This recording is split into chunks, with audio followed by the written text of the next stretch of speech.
Itulah Tuhan. Bapa di surga, terima kasih kembali di pagi hari ini kami diberikan waktu untuk merenungkan firman-Mu. Dan biarlah Bapa, Engkau boleh menolong hamba-Mu yang boleh menyampaikan di pagi hari ini. Engkau boleh menolong kami yang boleh mendengarkan. Biarlah Engkau juga yang boleh memberikan hati yang bagaikan tanah yang subur. Dalam Yesus, kuasai kami semua saat ini Tuhan. Amin. Dari Kolose pasal yang kedua kita akan melanjutkan membaca dari ayat yang ke-6 sampai dengan ke-10 saudara. Jadi Kolose pasal yang kedua. Kolose pasal yang kedua dari ayat 6 sampai dengan 10 kita akan baca bergantian. 6 saya, 7 saudara, 10 kita akan baca bersama. Demikian bunyi firman Tuhan. Kamu telah menerima Kristus Yesus Tuhan kita. Karena itu hendaklah hidupmu tetap di dalam Dia. Hendaklah kamu berakar di dalam Dia dan dibangun di atas Dia.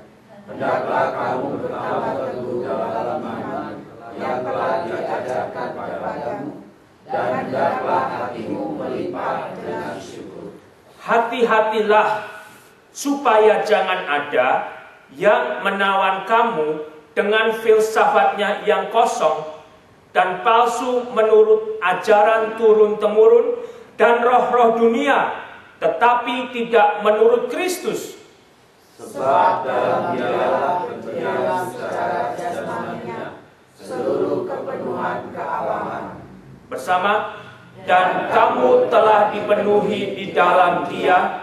Dialah kepala semua pemerintah dan penguasa. Berbahagialah kita yang boleh membaca, menyimpan, dan meminta pertolongan Tuhan untuk hidup di dalam firman-Nya. Saudara, dengan judul berakarlah di dalam Kristus. Ada satu bagian di mana di ayat yang ke-6 yang kita sudah baca tadi. Di situ firman Tuhan melalui Rasul Paulus kepada jemaat di Kolose mengungkapkan bahwa mereka yang sudah menerima Kristus Yesus sebagai Tuhan mereka itu diingatkan hendaklah hidup mereka itu tetap berada di dalam Kristus yang sudah mereka terima, saudara.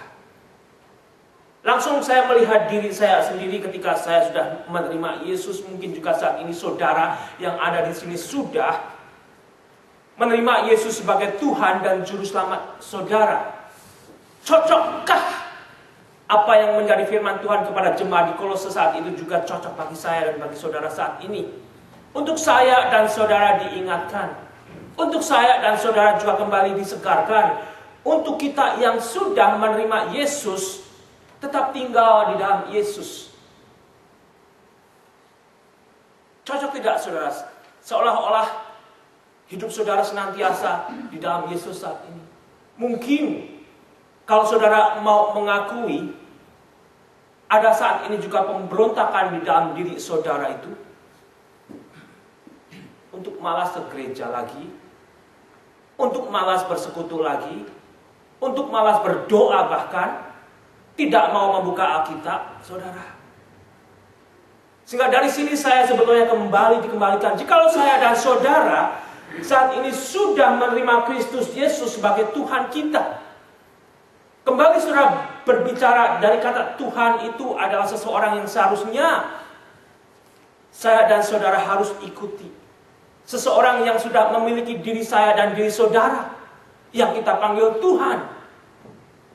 Sehingga jikalau saya dan saudara sudah memanggil Yesus Kristus itu sebagai Tuhan, biarlah saya juga saat ini diingatkan kembali untuk hidup saya dan hidup saudara kembali untuk mengikuti apa yang Tuhan sudah berikan kepada saya, sudah berikan kepada saudara melalui firman-Nya.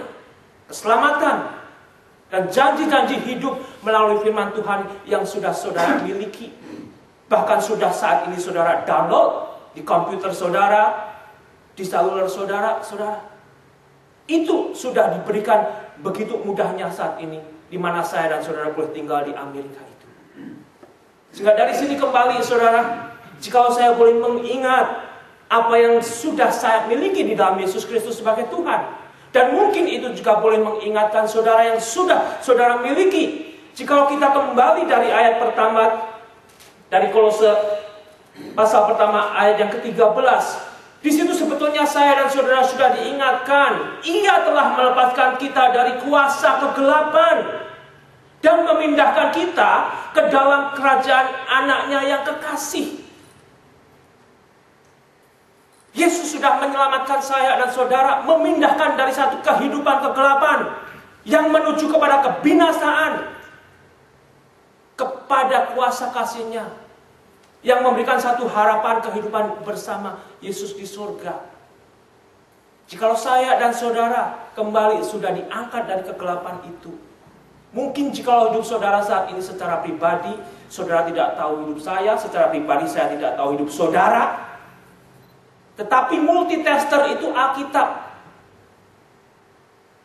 Secara pribadi yang saudara dan saya miliki, adakah hidup saya dan saudara saat ini di dalam satu keselamatan yang Tuhan sudah berikan, untuk tidak lagi tinggal di dalam kegelapan, untuk tidak lagi mengikuti jalan-jalan dunia ini, saudara, tetapi hidup di dalam terang. Karena tidak akan lagi orang bisa dipaksakan, lebih-lebih seusia kita yang sudah dewasa. Tidak bisa, saudara. Saudara dipaksakan akan justru memberontak. Tetapi jika saudara membaca Amsal 21 ayat pertama, di situ juga dikatakan semua orang akan menganggap dirinya itu benar. Tetapi Tuhan tahu sebetulnya bahwa saudara melenceng atau saya melenceng.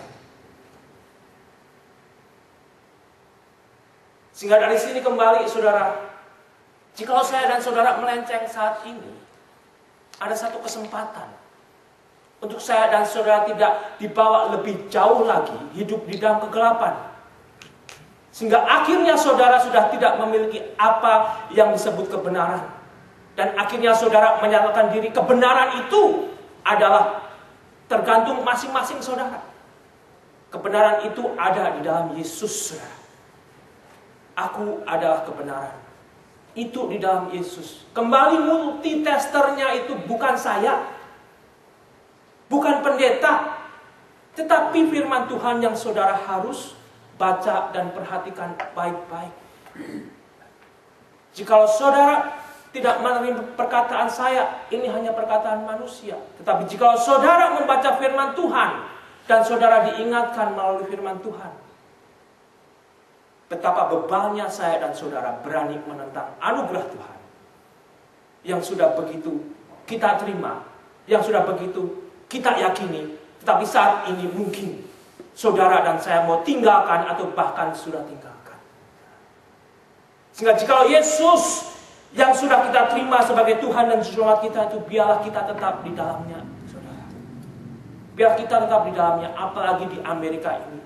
Sebetulnya sama dari dulu kita di Indonesia dan kita di Amerika. Orang Amerika pun yang masih beres Kristennya, standarnya juga firman Tuhan, saudara. Bukan kalau dulu di Amerika kita mempunyai satu lingkungan yang kalau melakukan hal-hal yang tidak baik itu masih malu. Di sini tidak lagi malu. Sebetulnya sama pada hakikatnya. Tuhan sudah menempatkan sesuatu perasaan yang saudara bisa rasakan sebetulnya. Tapi mungkin lingkungan yang saudara hidupi saat ini menyeret saudara, membuat perasaan itu mati, membuat firman Tuhan itu jadi kering, bahkan tidak saudara sukai lagi. Sehingga dari sini saudara, bila saya diingatkan, saudara diingatkan, dan hendaklah saya dan saudara terus berakar di dalam Dia. Di ayat yang ke-7, berakar, saudara. Saudara, mungkin jika saudara pernah melihat satu tempat di mana akan dibangun sebuah real estate, ada satu pohon yang besar, saudara, mau ditumbangin nggak bisa tumbang, saudara. Dipotong juga nggak susah, akarnya sudah kemana-mana, saudara. Mau nggak mau harus dikeduk pakai traktor untuk bisa dibersihkan tanah itu, saudara. Di situ sebetulnya saya dan saudara hanya diberikan satu gambaran yang lain. Adakah saat ini saya dan saudara juga berakar di dalam firman Tuhan? Bahkan jika seseorang mau membunuh saya dan saudara, akhirnya